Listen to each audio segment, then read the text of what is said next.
But then there are other things that we want to compensate for before we merge. And so let's look at that. Here's another series of images where this is the general shot I was taking. We're in Iceland. There's this farm with a building. Building's got a grass roof on it and everything, and I wanted to show what's inside.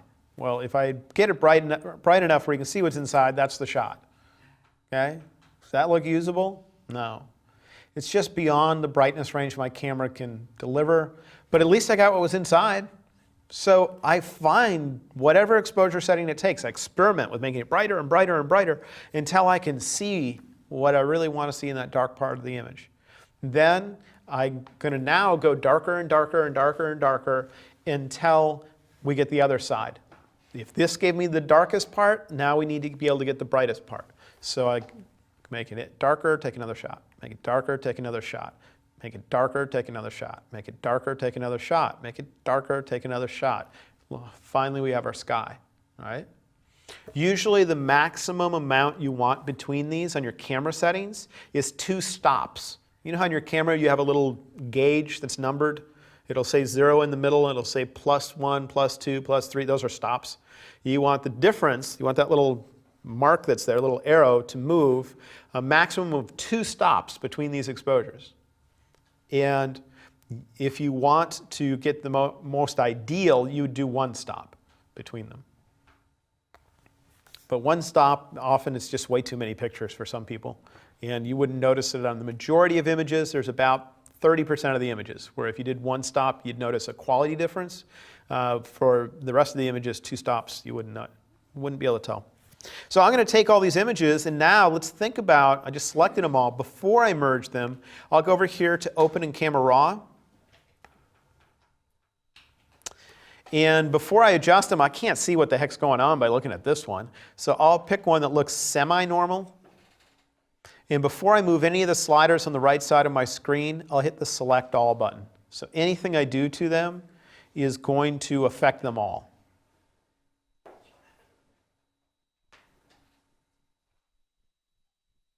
Now, there are certain things I want to do before I merge these images together. And let's look at what those might be.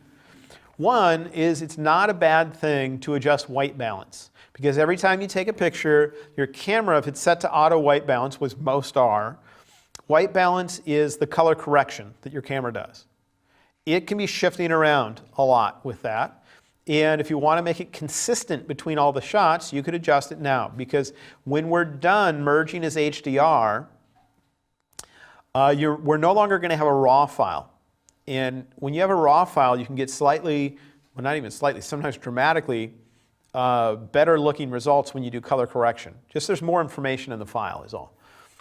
And so I will often adjust temperature and tint if they're off. Meaning that if the colors in the picture look way too yellow, way too orange, way too anything, if the colors just look off, adjust temperature and tint. Get them as close to good looking as you can. Second is I go to that Lens tab. Remember the one that looks like a lens sliced in half? And under the Lens tab, there's that sub-tab called Color. And remember the one called Remove Chromatic Aberration? Those are the little colored halos around things. And if I were to see them in this image, I'd probably see them where this rock hits the sky. And I'm not certain if I'll see them or not, but I just saw them down there. But right here, I don't know if you can see a slight green halo around that edge, but I can see it right there. If you can't, can you see bluish green right there? And otherwise, I can see reddish on this edge right here. That's chromatic aberrations. You can see reddish on this edge here. I can see it up in there. In fact, there I can see the red and the green at the same time. Green, red. Okay, so if I turn on Remove Chromatic Aberrations, those hopefully will be lessened. Now, this is an image that's actually unusual. It still has some of the green showing up. This is one of the ones that could use some of the advanced stuff. It's just beyond this class, though. Just know that that is a good thing to turn on before doing HDR. Because what happens is with HDR, it's going to exaggerate that chromatic aberration. If it's in your image, it's going to become more pronounced. And anything you do to make it more pronounced is going to make it more difficult to get rid of. So we want to get rid of it before we merge it instead of after. So remove chromatic aberration, great thing to do. White balance, great thing to do. The other thing would be noise reduction. If you notice that your images look noisy, let's say your camera, when you're out shooting, the ISO setting, the film speed setting, instead of being at 100, which might be the default, you had it at 800 or 1600, because you're shooting near nighttime, where you need to turn that up to get faster shutter speeds. Well, the higher you put that setting called ISO, the noisier your pictures get. And so if that's the case, and I noticed it, you'd want to do noise reduction right now. Right? Noise reduction is not something we've gotten into, but it is in Camera Raw, and it is something you'd want to apply if you noticed your images being noisy. I'm not going to do it right now just because we haven't talked about it yet, and I don't want to get too deep into a different topic. I'm going to click Done when I'm done. And so now we've done things that are best done beforehand, because they either need it to be a raw file in the case of white balance to do their best work, or they're going to be exaggerated and therefore harder to get rid of in the case of chromatic aberrations.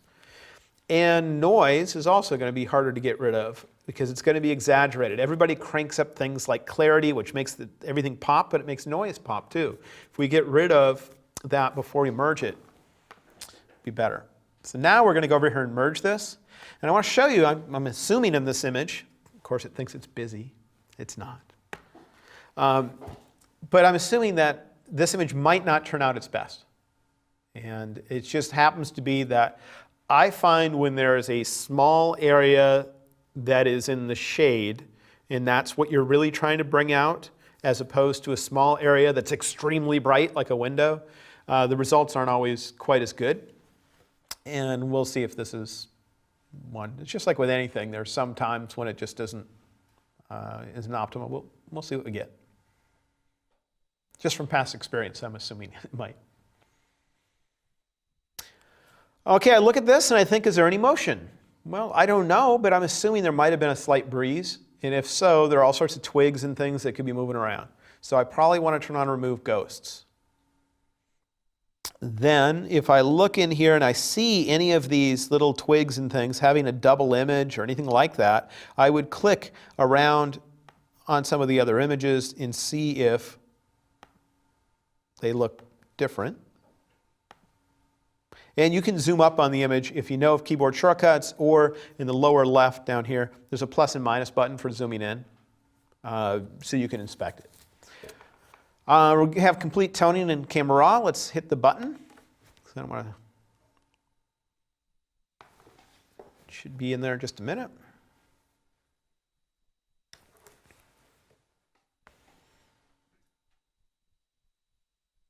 And we're going to do the same standard thing, which is take highlights and shadows, movement in opposite directions. Doesn't mean we're going to end there, just means it's a better start than starting with them zeroed out. Okay, now highlights all the way down, which should give us our sky, shadows all the way up, which should give us our interior, and then we adjust exposure to get overall brightness. Okay, and at that point, we just adjust the rest of the sliders. So since we have our shadows and highlights already maxed out, we can't move them any further. So if I wanted to get more detail in the shadows, I might not be able to get it there, but we have contrast. And I could say, bring down the contrast to try to get a little bit less between there. Make it pop a little bit more with clarity. And if the colors, if I don't like them a little bit, a little warm, whatever. But I can fine tune the image. And I can get a sense of what's in there and what's up here. Now, if there's not enough in there, that's when I grab the adjustment brush. Treat this like any other image at this point.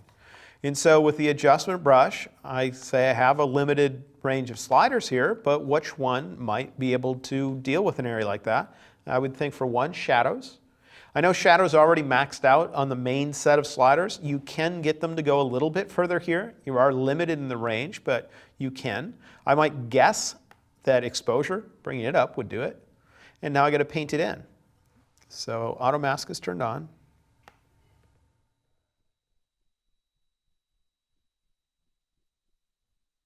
And I'd be more careful with my painting here. Zoom up, make sure that you're not going too crazy on it. And so now I experiment with these sliders and say, well, can I get a little bit of what's in there? Maybe I adjust the contrast of what's in there. See if my shadows help at all. And just fine-tune things. See if you can get it to a point you like. Okay.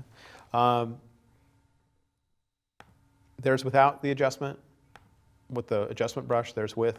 I'd need to be more careful because I can see a little bit where the edge of my painting was. Maybe I want to extend the painting out here, that kind of thing.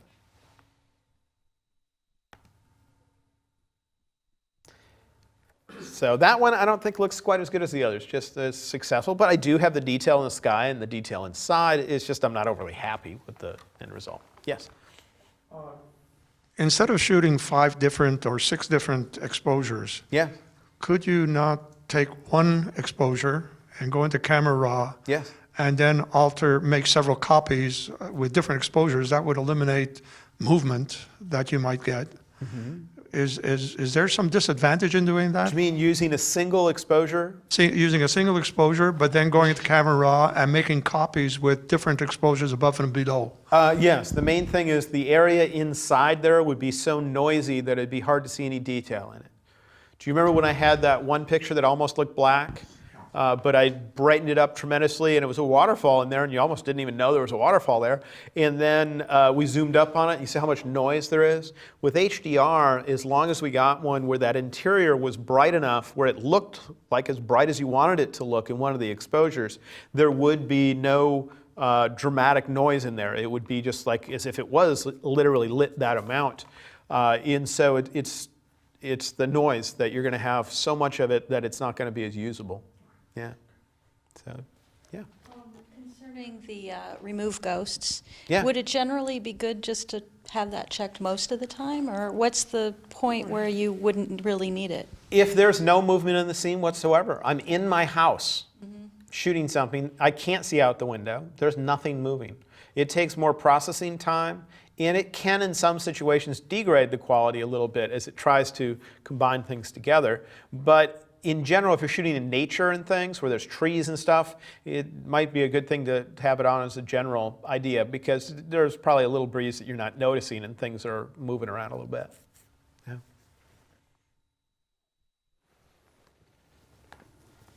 So that's HDR. It's taking multiple exposures with different brightnesses and combining them into a single shot. You saw that there are some pre-adjustment things like white balance, like chromatic aberrations, and like noise reduction that are not a bad thing to do ahead of time. If you don't do them, the result's still going to look okay. It's just if you zoomed up really close and you really criticize things, it could have looked better. And then when we're processing it, if there's any motion at all, remove ghosts is going to help to prevent problems. And then our adjustment is in Camera Raw, and just as a default, I move shadows and highlights to their extreme. Doesn't mean it stays there, just means it starts there because I get an okay look at the image, and then I fine tune it just like I would any image. It takes some time just getting used to Camera Raw, it's the main thing. But that's not just for HDR, it's anything. All right, questions or? Got one more here. Go ahead. Okay. Concerning the white balance, I noticed that a lot of times you would adjust the colors first before actually going to the eyedropper. And I know for myself, sometimes when I do a lot of colors, my eyes start getting confused. So is it good to start with white balance and think, maybe I want it a little bit one way or the other and work that way? I don't know if I absolutely get the way you're asking the question, but as far as white balance is concerned, the first thing is it's most useful to have your image surrounded with gray, and that's why you see gray here in Bridge and in other things, is because if your screen is off or your eyes are getting used to particular colors, the more you look at gray, the more you calibrate. You adjust to color correcting that gray with your brain, you could say.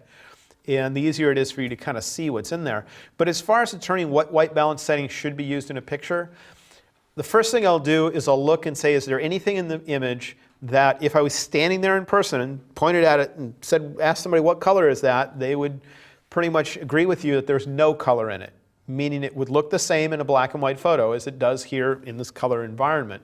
That would be this white sheet of paper, the black text that's on it, a gray thing. Somebody might have a handkerchief on, it might be part of their shoes, that kind of thing, or the laptop that we have here, the grays. Those are the first things I'd look for to see, is there anything in the scene? Because if there is, I can use the eyedropper and click on it, and therefore I don't have to trust my eyes, I don't have to trust my screen. I'm trusting the fact that Photoshop can look at that area and say, is there anything in there that shouldn't be there? Because if it's supposed to be gray and it's yellow, it's going to move the slider away from yellow until there's no more yellow in it, that kind of thing. So that's the first thing I do. Second thing I do is when I'm moving the white balance around, I look for where do the colors separate the most. Because if there's too much yellow, everything looks yellow, and that means what should be green and what should be red look more yellowish. And so they don't separate as much, and when I get to this point where all the yellow is away, the two look like they're distinctly different colors. And so I move it around, try to get the colors to be the most distinctly different. And the third thing I do is just look at the picture and say what makes it look the most pleasant. Because not every image should look what some people call neutral, as if it was lit with white light. Sometimes you want it to look yellowish, where it looks warm. So those are kind of the three things that I go through, and sometimes I just don't know and I have to experiment. Yeah. Just a quick one from Kay Newberg, and one other person was wondering, if you hand hold your camera, and so it's slightly off, can you automatically line them up in ACR? It does it automatically. Perfect. When you do the merging process, where I do merge to HDR Pro, it's trying to align the images so that if your camera moved at all between them, it's trying to compensate for it. And it can do it a limited amount. So you can do it handheld. I do it all the time. I have tens of thousands of HDR images where they're shot handheld. It's not that big of a deal, but you do need a stable handhold. Meaning don't be loosey-goosey with it. Get good at taking your elbows and shoving them into your sides and then doing like this so that you have those, your left hand, if you're right-handed. Well, everybody's got to be right-handed on a camera though because of the shutter. But hold the bottom of your lens with your left hand. Hold the right hand like this, and then get it against your eye so that it's got those points of contact, or actually set it on your shoulder. It's a weird thing, but you can set your camera here and shoot with your opposite eye, and it's sitting right there on your shoulder.